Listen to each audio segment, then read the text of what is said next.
is Jimmy Powers, and happy to be coming your way with another Grantland Rice story.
Hi there, this is Jimmy Powers. As a hunter and fisherman, a lad named Davy Crockett started a vogue that has grown bigger and bigger in America. For this reason, and because newspapers like circulation, fishing and hunting columns have become an important addition to any sports page of a big metropolitan daily.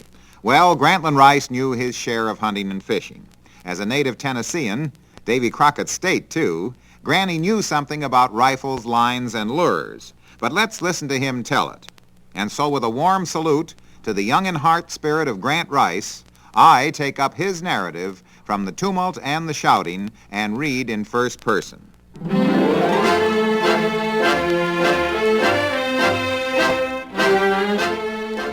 I believe that next to golf, a game I've been able to play and follow for nearly a half century, hunting takes second place in my affections for the outdoors. This despite the fact that every place I hunted, I established as a sanctuary. There always seemed to be more birds there when I left than when I came. Golf, hunting, yes, and fishing carry about all the entertainment or fun that one can take along the road. Fishing off East Hampton and Montauk was fine sport. I roamed the seas in that vicinity in the boats of Buddy Arndt and Fritz Ryan.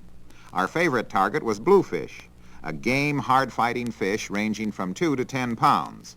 I went for swordfish several times, but only had one good break under the direction of the late Dr. John Erdman, the surgeon. We got 2 that day by harpooning, 350 and 450 pounders. A swordfish was ordinarily much too strong and big to monkey with in any direction by harpoon or by rod and line. Of course, as a pure fisherman, I am something less than Isaac Walton. As a rule, I'm perfectly willing to allow all the game fish of creation, from rainbows to the giant tarpon, to go their own finny way without any hook of mine gaffing their jaws. One summer, a good many years ago, I fished in Canada with a group including Max Foster, then famous as one of the Saturday Evening Post's stable of top authors.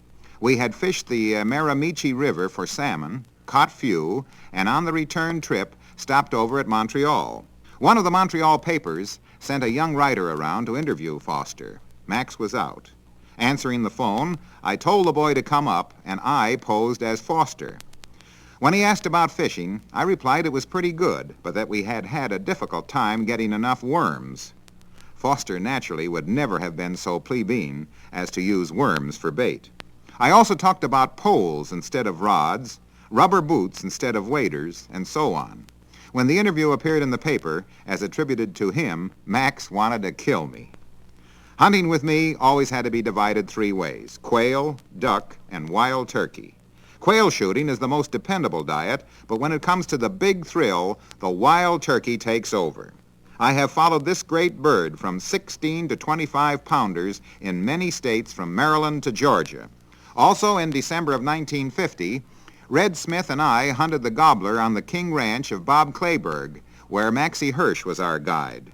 The King Ranch turkeys seem to arrive in droves or herds, like bleacher fans at the World Series, and push you aside to drink out of the swimming pool. For me, however, the gobbler's most fascinating habitat was at Bob Woodruff's place at Itchaway, Georgia. This is a spot of some 50,000 or more acres, thick with quail, dove, and turkey. Down there, I used to ride the only living bird dog mule, Edna Ferber, who in one day's hunt pointed 2 quail coveys. Aside from that King Ranch breed, the turkey is the most elusive of all birds, also the hardest to see. I've had them light on a pine or oak 20 feet away and then lost them completely. Due to their blending markings of black, gray, gold, crimson, and green, they become invisible phantoms. A wild gobbler can hear you breaking a match 400 yards away. He has a remarkable sight and can fly or run like a thief. On this particular hunt at Itchaway, my guide, Roy Carter, and I had hidden in a deep swamp near a turkey feeding ground.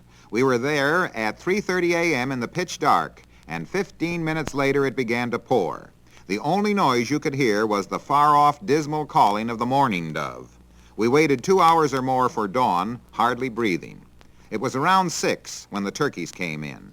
My target glided in to perhaps 20 yards from me. I blasted neck high at him. He went up in the air like a rodeo bronc. Then with a great thrashing he was gone. I floundered in to catch sight of his tail feathers disappearing behind another clump. I dived.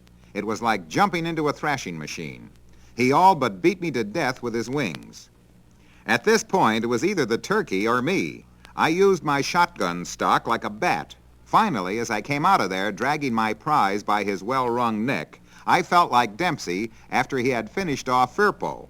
I must add that Carter was a valuable second in this particular struggle. The bird, a 22-pounder mounted, strides rampant today over the fireplace in Woodruff's hunting lodge. Bagging your bird this way seemed hard work. I was looking for an easier way. Once I was riding with Carter along a red clay road, which always seemed more like home to me than any city street. Suddenly, we saw 5 or 6 big turkeys in a group. "There's one strange thing about a wild turkey," said Roy. "If he sees you standing or walking, he's off like a shot. But he won't get up and fly if he sees you in a car. Let's try to land one from the car." This may not have been quite ethical, but at the moment it seemed a good idea. We started for the birds through a pine woods. They ran like a set of man-of-wars. Those woods were full of pine stumps, big pine limbs, heavy rocks, and every obstacle known to the roughest course. We were traveling at about 40 miles an hour and barely gaining on the turkeys. As I'd get set to shoot through the car window, my head would hit the top of the roof or I'd be crushed against the floor. Twice when we drew alongside, I was thrown against the front seat and half stunned. I finally knocked a turkey over and Ray rounded him up, but I was a wreck for a week. Both shoulders were bent, I had knots all over my head, my shins were badly skinned, and I had a sprained wrist.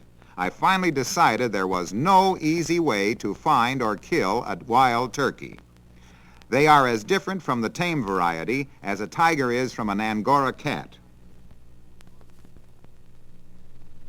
Bob Woodruff is an ideal host where an invitation to the nation's leaders always carries an appeal. I recall one morning before daybreak I came out the front door starting on a turkey hunt. A huge form rose up in the darkness and started my way. I didn't feel any too happy until he sat down before me and extended his right paw in welcome.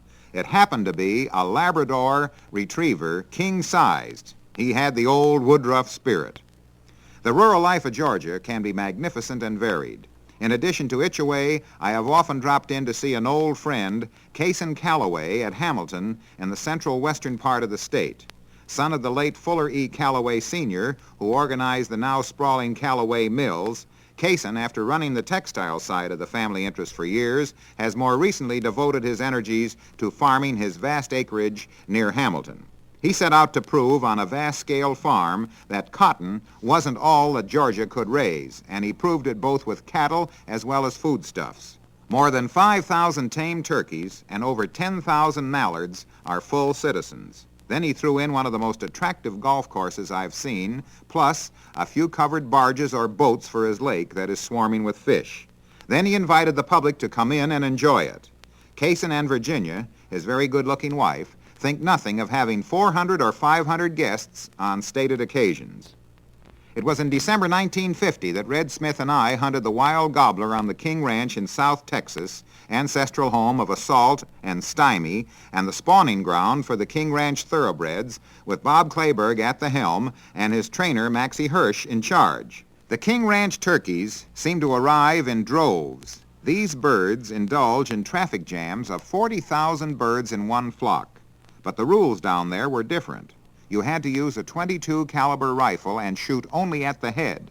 As I wasn't any too good with a shotgun at 10 paces, this put a definite kink into my act. I might add that this wrinkle didn't help establish Red Smith as a pioneer gunman either. However, Red did land a big brute of a gobbler by creasing him across the sacroiliac. This particular safari seemed to have most everything that Hemingway ever found in Africa except a couple of plane crashes. At the end, Red was concentrating on armadillos and peccaries, wild pigs with the toughest hide, the fiercest snout, and the meanest disposition imaginable. We hunted those dead-end porkers from a hunting car. The first time we got close enough to shoot, Hirsch, a comedian when he's not gunning for a steak race, invited me to shoot. I bracketed the porker. However, when I found that a peccary invariably charges back at you, I had no further interest in him. We also encountered a swarm of deer, all beauties. One great whitetail with a tremendous rack of horns invited me to shoot him. I raised my gun but couldn't squeeze the trigger. They called me a sissy. It's not exactly that, I said. It's just that I never shoot a deer until he pulls a knife on me first.